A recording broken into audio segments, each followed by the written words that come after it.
Good morning, Zambians. I'm here today with Leah again, just to say hello and to tell you that we're still thinking about you and finding ways that we can help you more. We're very saddened to hear that you've now got over 100 COVID-19 cases in Zambia, and we hope this can be contained. We are thrilled that the volunteers are able to help so many people.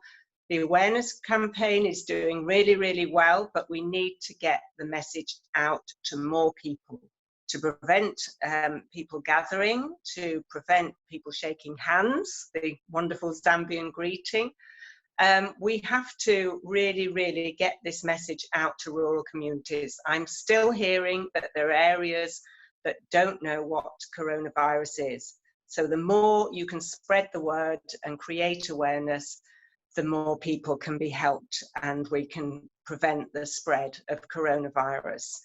I'm also hearing about traders coming to villages from all over the place trying to sell wares and food and various things. This has got to stop, or if it can't be stopped, then you have to be very, very wary, because whatever they're bringing could be contaminated. So you have to make sure that everything is washed thoroughly before you touch it.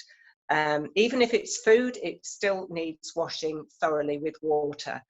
But I know one of the biggest problems at the moment, particularly in places like Makuni and surrounding areas who are dependent on tourism, that food is becoming very difficult to get due to the poverty and the lack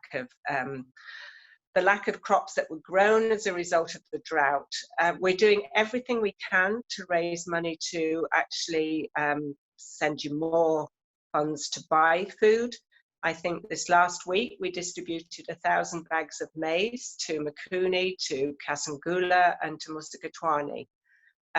Please understand that we haven't got unlimited resources and that we cannot reach out to everybody. But the main thing is those that are most vulnerable, the orphans and everybody else, get something to eat, including the old people.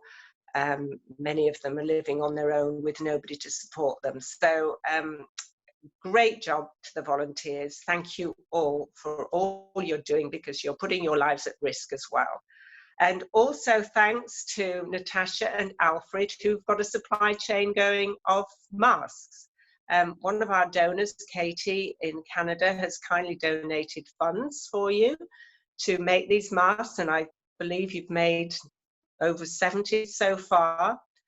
The priority for these masks has got to be for the rural health centres and health posts, because the medical staff have no protection there.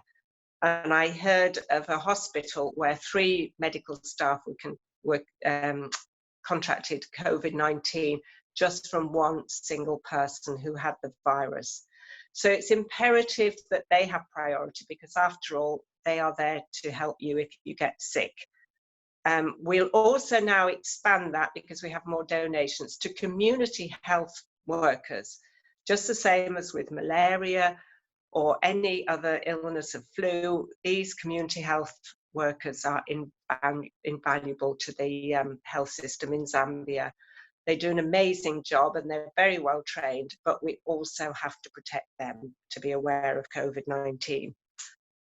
We just hope and pray that, because a lot of the villages are isolated, that the virus will not reach out to the rural areas. But it was a bit alarming yesterday to hear that there were about 9 new cases in a compound in Lusaka. So that shows you how quickly it can spread once somebody brings the virus into a community or compound. So please, please, please continue to be ultra careful. And when you see groups who are gathering, just either try and sort it out yourself, explain to them that this has to stop.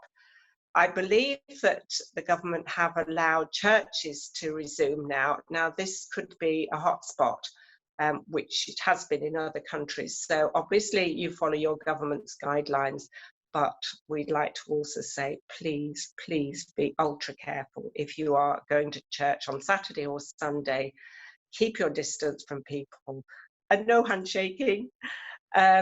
So, you know, we can do whatever we can to help you from this end. We had a big fundraiser at the weekend where we raised some money for you, all doing different activities, which was great fun to be able to help you. I know it's difficult because a lot of you have lost your income, especially those in tourism. No curio selling, nobody working in the hotels and the lodges. So I understand that you are really, really struggling.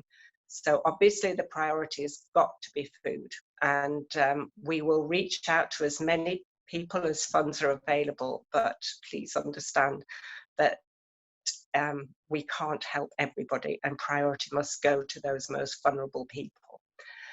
So I'm going to hand you over to Leah.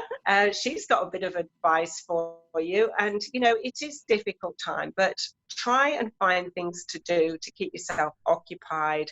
As I said last time I spoke to you, if you're very anxious, you know, practicing the deep breathing helps. Talk to your friends at a distance about how you're feeling, so that you can share those anxieties and that it's not going to make you depressed. But also remember, it's not forever. You know, we have just in the UK and Spain passed our peaks now. So Leah will tell you they've started to lift some of the restrictions a little bit in Spain. And we're hoping that very soon we'll have some restrictions. But, you know, I've been at home now for over 7 weeks on my own. I've been very busy because I've got the charity to run, but it isn't a very long time. I do miss my family very, very much. But, you know, if it protects me and it also stops me spreading it, if I was out there mixing with people, then it's been worth the stay at home. So, you know, try and follow suit. The great thing about being in Zambia, you've got perpetual sunshine. You can be outside your own home and get fresh air without having to remain inside your dwelling. So I'll hand you over to Leah because she's got some really good tips for you. Thank you, Jane. And they're such important points. And the first thing I wanted to say is just well done to everybody that is making masks and distributing masks.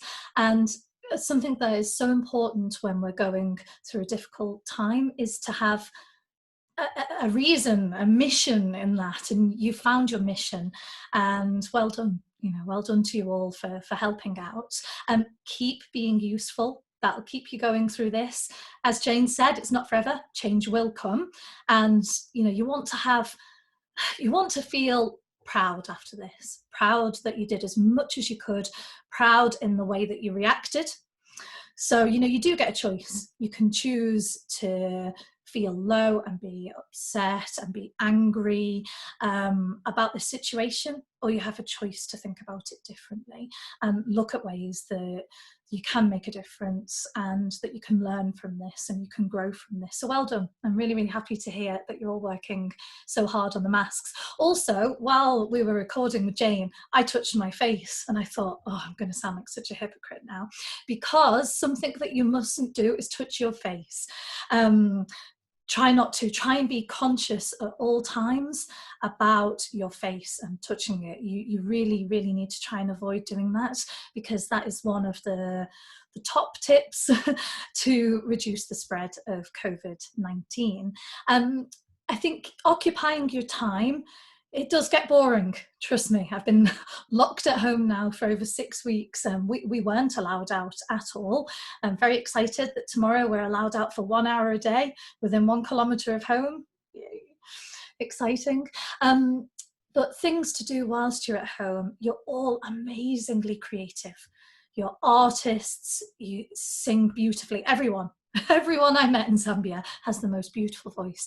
You sing, you can dance, music, acting, role playing. So use this time, even if it's on your own, to perfect those skills that you have, or to at least have fun with them.